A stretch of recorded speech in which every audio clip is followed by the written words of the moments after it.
Hi everyone, I'm Al and I'm one of the community managers for Sanctuary Shattered Sun, and I'm here with the main man, the producer for Sanctuary, Mike, better known to you as 9-2, and we are going to do another Q&A. But before we begin with the community questions, Mike, it's been 2 months. Where have you been? We've been hard at our dev caves building Sanctuary. Most of the team has been working on the multiplayer aspect of the game. We've also been doing work on the mission in preparation for the Kickstarter. We've got some new units that we've made, some new VFX. A lot of it's under wraps though, because we're kind of trying to create a bang for the Kickstarter. So unfortunately, haven't had much to show for a little while, but it is trucking along and it's pretty cool. Besides that, we recently had a big team meeting in Barcelona, which is kind of cool. So all the team flew in to Europe, and we had a big meetup there. We were there for about a week. Pretty cool, checking out cathedrals and Very nice. restaurants and beaches. And that was a pretty big deal. We had people like team members flying in from like Mexico and South Africa and all over Europe as well. So it was like, a big meeting in the flesh, getting to like actually meet people for real. It's a pretty funny situation where you're like working with people for years, but you only finally meet them after 3 years. So yeah, it's pretty cool. It was nice to put a human face to the names and the screen names that you've been dealing with for a long time. It's true, but sadly, our community manager did let us down because he didn't come along. Well, he sounds terrible. Whoever he is, That sack him. guy. Yeah, But you had fun. we did.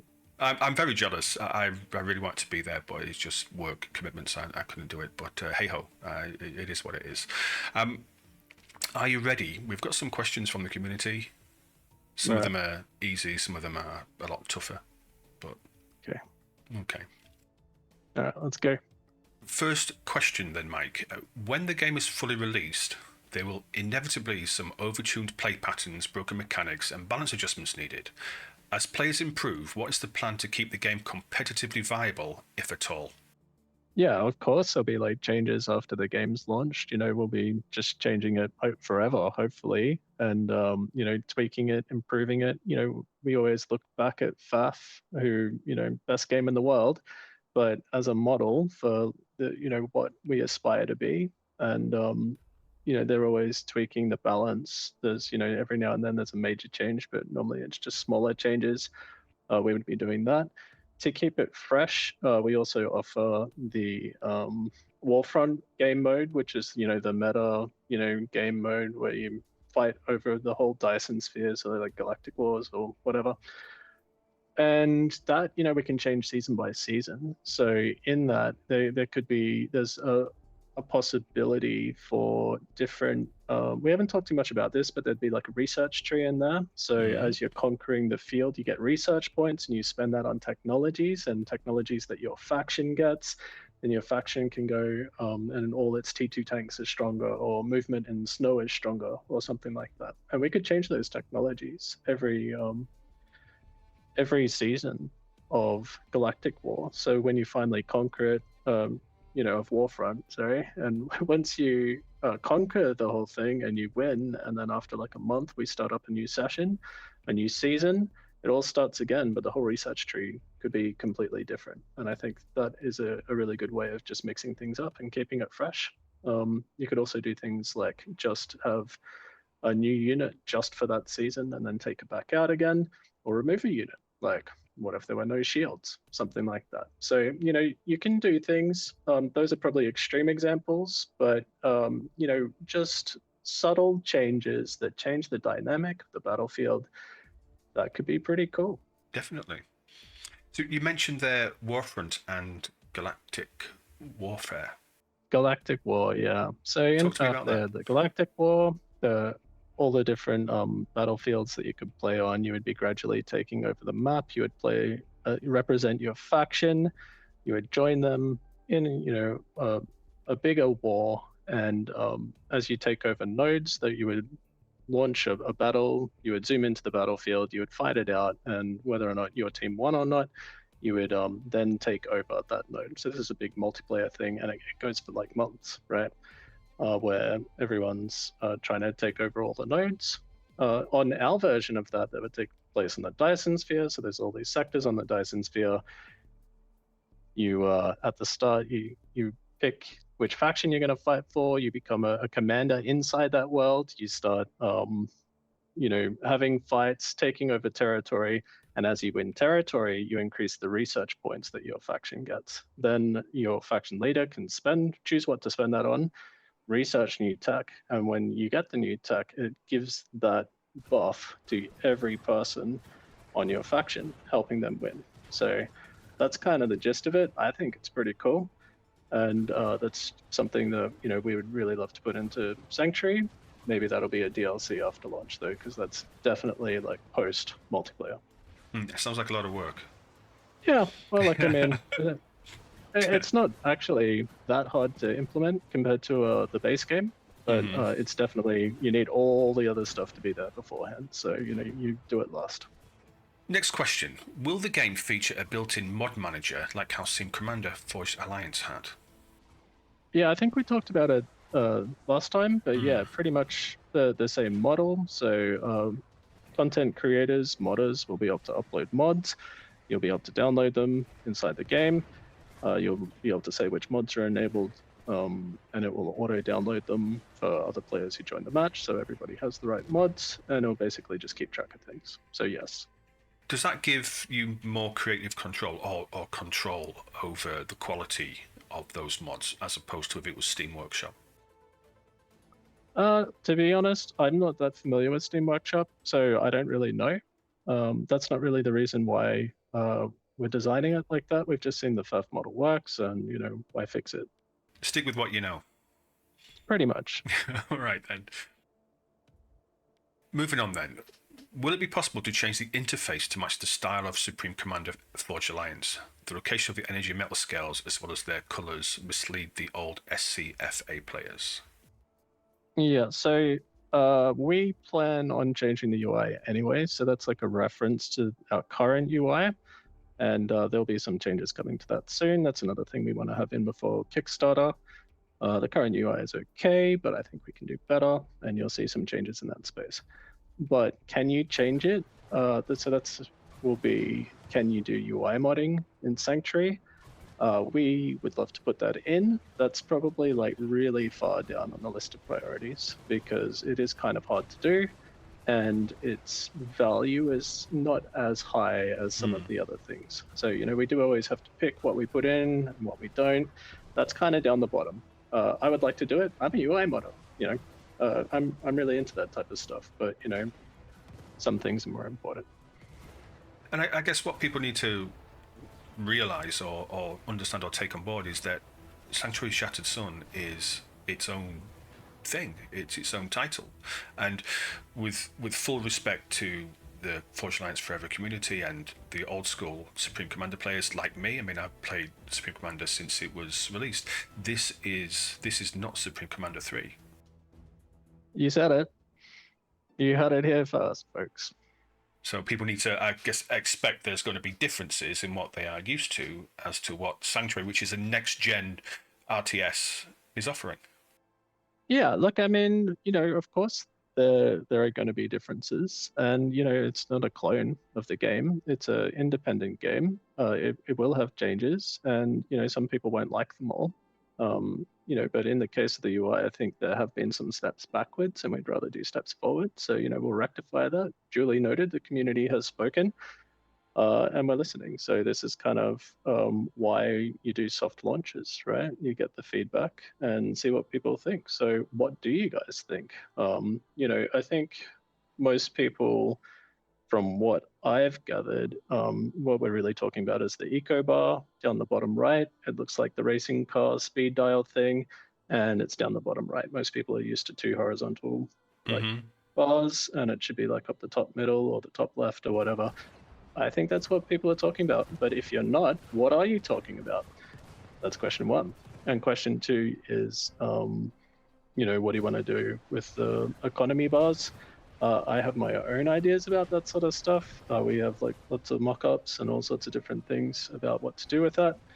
I can't really show you in this conversation, but work is being done. But now's the time to talk. So, what are your ideas? Jump on Discord. Come tell us. The link to the Discord will be in the description of this video, so join the Discord, or put your answers down here as well. That really helps. Moving on. Will there be T4 artillery in the game? Of course. Yes. Next question. I'm gonna expand on that because I'm not satisfied with yes. What can we expect to see? What can we expect to see? Are we talking about, do all of the factions have a different type with different effects? Yeah, T4 static artillery, so mega structures that you build that are very expensive that can shoot nearly all the way across the map. On large maps, pretty good for late game once everyone's hunkered down in their fire bases with a million shields and behind their point defense, and you can start taking out their economy structures. All factions will have them. They'll all essentially do the same thing, which is bomb the enemy base, but they will look different. So some shoot projectiles and some do some other crazy stuff that we haven't released yet. But basically, they are all, attacking static targets. They're no good at killing tanks because the tanks move and the bullets take a minute to cross the map, so they'll never hit anything moving. They'll be moving T4, mobile T4 artilleries as well. I think only one of the factions has it, but can move around and can also bombard the base. It has a much shorter range though. Thanks for the clarification. No worries. Do you feel that your game will bring more to the table than Supreme Commander Forged Alliance? Well, look, how could it? Because Subcom Forged Alliance is, after all, the best game that has ever been made ever. And, it's just done so much and did, how could we? How could we? But we're trying. So we've, always since the start, when we founded this project, we sort of isolated the things that we loved about that game. We drew on other RTSs as well, but undeniably, we looked at Forged Alliance because we love that game and looked at, its core. What is it at its core, the things that make it really special? And we try to keep the spirit of it. We tried to extend on it. We try to build on it. And we think that we're doing a pretty good job of that. And you look at Forged Alliance also, the version that's on Steam that got released by GPG, the FAF community improved that so much, not just them, other modders before them as well. There are so many enhancements that were made to that improved it a great deal. You've got things like ng mod, for example, or hot build, right? Things like that, things that you take for granted. And we're drawing from that as well. We're drawing from other strategy games, other RTS games, not just RTS, other strategy games. So the world has changed. And plus, not to mention all the performance improvements, graphics improvements. There's a lot of room to make some serious improvements, to Forged Alliance. So, look, I think we can do it. I think we're doing it, but we'll just have to wait and see. Time will be the judge. We've done some cool stuff.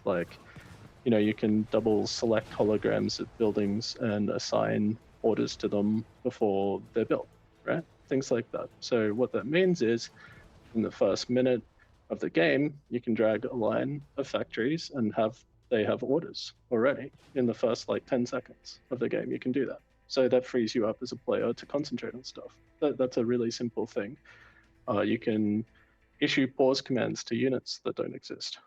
Another pretty subtle thing, but totally changes the way the opening of the game plays out and how easy it is. And there's other things, the drag line of the formations. And there's 50 of these things. There's another one we haven't released yet, but the economy bar. So it shows a summary of what you're spending your economy on. And just as a percentage, you can think of it as a pie chart, even though it's not one, but that'll make you understand quickly.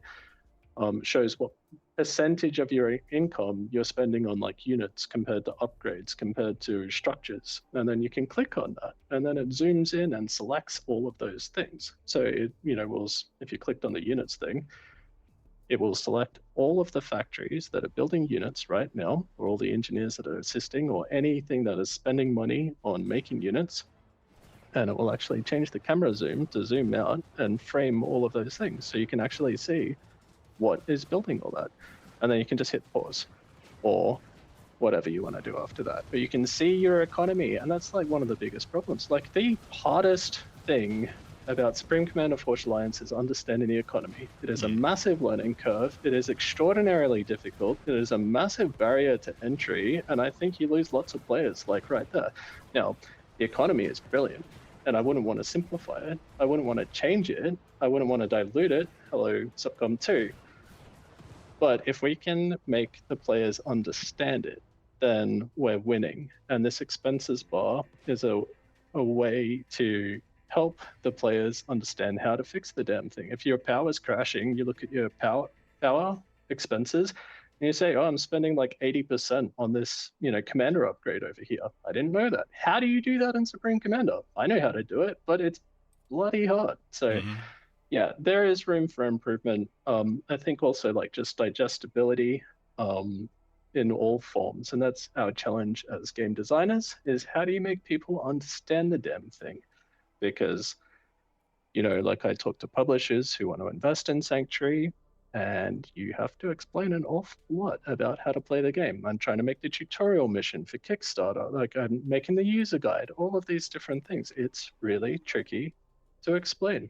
And anything that you can do along the way to make it more digestible is brilliant, but I wouldn't simplify, or I wouldn't simplify lots of it anyway. Maybe some things can be simplified. Maybe things like adjacency can be simplified. Maybe veterancy can be simplified. Maybe there's some parts of it that just, aren't worth keeping because they're like hard and not fun. But some things definitely shouldn't be simplified. You need tech levels. You need to be able to upgrade your economy. That's a tricky thing. You need to be able to assist,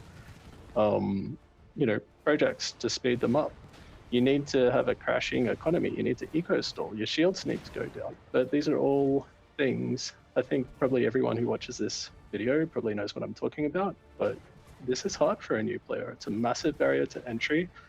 And the people who play Subcom, they're all people who stuck it out, right? They went through the learning curve. They went through the pain to become, good players. And that's tough. That's where we can do better. I guess the benefits are twofold. First of all, you've got 20 years of history.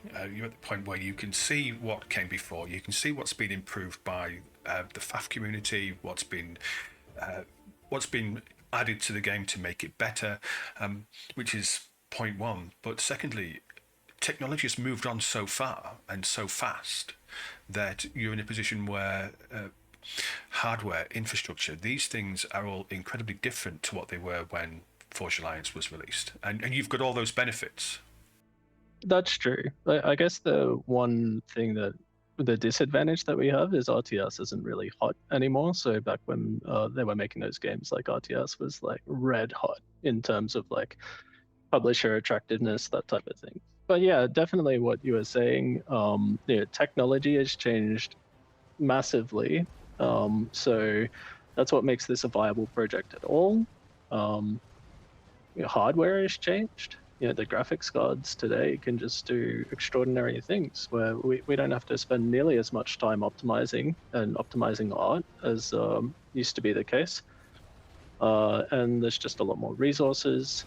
There's also like lots of prior knowledge in how to do things. Like if you want to look up how do you do the ballistic trajectory for a bullet now, you can Google search it, and you can get code that actually does it, right? I asked Chris Taylor, how did he do it? When he was designing this stuff, and he said he went to the library, he got a book, he hired a book from the library written by the military of how they actually did real artillery trajectories, right? And how they do it. And, then he geeked out at me and said, it's cool because when it goes like really high, the maths breaks down because the air is thinner up there and they had to add some stuff to compensate for the thinner atmosphere and all that type of stuff. So things are easier now, definitely. And you have the Steam store where you can just publish a game, and an indie team can publish a game and potentially get like 1 million sales. It happens. We can do it. It happens. They didn't have this stuff back then. So, and the disadvantage though is look at the competition. There's like 1 million indie games out there. So, and people don't have 1 million times more hours to play games. So, people are going to pick. Are they going to pick Fortnite or Sanctuary or whatever it is? So, there's ups and downs, but I don't know. I'm just gonna make the kick-ass game and see what happens. That's all you can do, man. That's all you can do. You like this one? Why were T5 units made smaller than they should be? Yeah, well, I don't know, man, but we're fixing it. That is for sure. So originally there were some concerns that having ridiculously sized T5s would make some big problems, like pathfinding, for example, things like that. So we have managed to overcome most of those, and we have recently made new T5s that are much bigger than the old so-called T5s. But it's not released. I can't show you. But it's pretty damn cool. How much bigger? Well, like probably like 6 times the width, something like that. Yeah. So like a proper, that much bigger. A walking so city. Yeah, like a T5 is something like a 6 factory widths. Right. About that. Right. And they're different to each other. They are different scales and sizes, but they're big. They're really big, and they do lots of damage, and they're basically immortal. And one question that you might ask is, what happens if one kills another one? Because they're immortal, right? And the answer is they both die because the explosion is so big that it kills both of them. So, these are game enders. They're an economic victory, basically. So your enemy left you alone for so long that you were able to build this thing, and then you build it, and then you send it in, and they die. So, it's, some people might call that a cop-out. Fair call, maybe it is, but this is the way we're doing it. And, you can just not enable that when you launch your game, and you won't have to worry about that. Or you can make a mod and rebalance it however you want, and I'm sure people will. But this is a game ender, and that is how they've been built. They are colossal, gigantic things that just kill absolutely everything. And I think they need to be a certain size to convey the impact that they're going to have. If you build one of these things, which is going to be very difficult, you're essentially going to sacrifice your entire economy to build one of these things. If you manage to accomplish that, you need someone to be able to see that, and without saying, well, I wonder what that is. It's like, yeah, oh it my should God. Scale to the firepower of the unit, and it should be representative of the cost of the unit, and it should be like, they should go up. So the current T5 is actually quite big. It's like really tall, but you don't know that until you tilt the camera down, which no one does. So the problem is it's when you're looking at from the top, the footprint of the unit is pretty much the same as the T4s. So that's what we've fixed now. So, yeah. Okay. I honestly can't wait until we release that stuff because it's probably the coolest stuff we've made, I'd say, except for Shadow, maybe. Yeah. And we'll eventually get a first look on the Patreon, won't we? Yeah, I guess so. Yeah, no, we will because we'll be launching it at some point, and we will be showing people on Patreon, so you can see it there at some point. Well, just let me know if you start feeling harassed, because I'm going to start asking every other day, and then every day, and then every hour. So all good. Yeah. So you mentioned there about cameras, about the footprint of the T5 when viewed from above, and that brings us nicely on to our next question, which is, will I be able to modify the camera angles in the game? For example, I'd like to zoom in and out without the camera angle changing automatically as I scroll out. Instead, I prefer to control the angle manually. Is this possible? Well, not at the moment. I guess that would kind of fit into the UI modding type stuff that we were talking about earlier. So it's kind of on the lower end of the priority spectrum. That would be cool.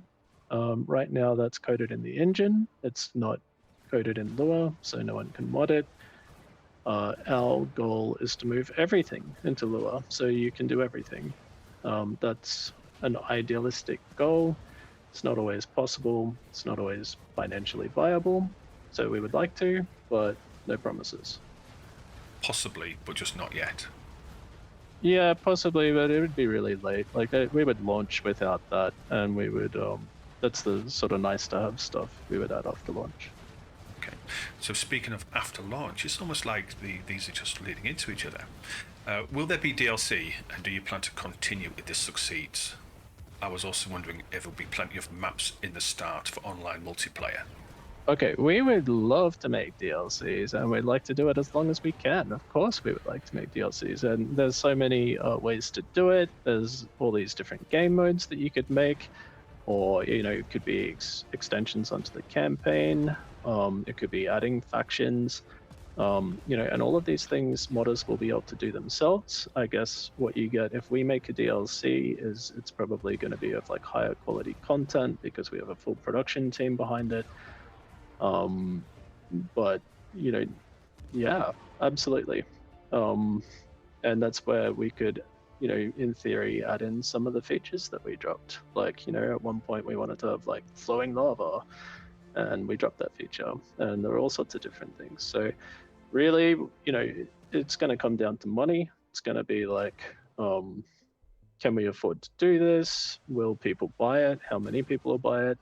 At some point, that'll trickle off, right? So, at the third DLC, it's just not worth it. We won't get our money back. So we'll have to stop.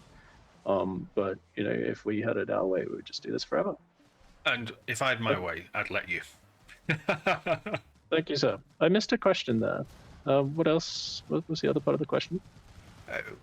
It was. I was also wondering, will there be plenty of maps in the start for online multiplayer? Yeah, at the moment we only have a couple of maps, but we could. We'll just once again we'll come down to Kickstarter, right? With the right funding, and we'll just do it as a couple of different map levels. So what I mean by that is if we get X dollars, then we'll get 5 more maps. And if we get X dollars, we'll get 5 more maps. And we'll do it by biome, right? So let's say we have the Desert Sands biome. We'll make 5 maps of the Desert Sands biome pack. And we've unlocked that stretch goal, which will come with the biome, which is a whole bunch of textures and props, and 5 maps. And if we get the other Kickstarter goal, we get another biome with 5 maps. And, we could have 5 biomes, that's 25 maps. Sounds pretty good. And the Kickstarter backers will just determine how far we get down that process. Will there be walls or any type of barricades that players can build in the game? Yeah, I think we'll have walls. That's something we've talked about. So, you can have like concrete little walls. You can have laser walls. So we haven't made a decision yet on which way that's going. But I do think this is a cool kind of a way you can customize your faction, actually. That would be pretty cool, as if you got to pick the wall shape or something. Or maybe if like big walls were made out of little walls. So let's say like a 1 square grid is like 1 wall, but you could like place them in like Tetris, it's like a 4 shape like this or a plus shape like this or whatever. And you could have like different curves in there and things like that. And it could, as you place them, it puts the different curves in somehow. And then when you're playing the campaign, depending on who you're fighting, you might see that they have a different wall shape to a different person on the same faction or something like that. Maybe we can slip in a bit of identity there. So I think that would be cool. Definitely, it would be nice to have ways to add in variety to, like, so that three people in the same faction don't look identical. It's not that easy to do because you play the game so zoomed out that it's not really worth spending lots of time making like skins and stuff like that, because it'll take a while to do and no one will ever look at it. So what's the point? But maybe walls is a way to do it. I don't know. How would you make factions look different in this game? I'm interested. Are you asking me or are you asking them? I'm Don't ask asking me. the audience, man. Yeah. Don't ask me. No, I'm asking the community, and you're the community manager. So I'm just here to ask questions, Mike. That's all, man. That's it. no. Yeah. But Yeah, but genuine question. Like, how would you guys do it? If we can change it cosmetically, I think that could be really cool. It would give some spice and flavor to the campaign. That could be a cool like Kickstarter stretch goal. That could be a cool Kickstarter award if you have like the special like backer skin or something like that. That could be really cool. But I want to do it in a meaningful way. I don't want to just like do it in some crappy way that no one ever sees. I want it to be good. So how would you do it good? That's my question. There's other ways of doing it. You could have like decals on the ground. So, there could be like, if you're playing as Chosen, they have this kind of like swirly scroll stuff, right? So there could be a scroll thing on the ground.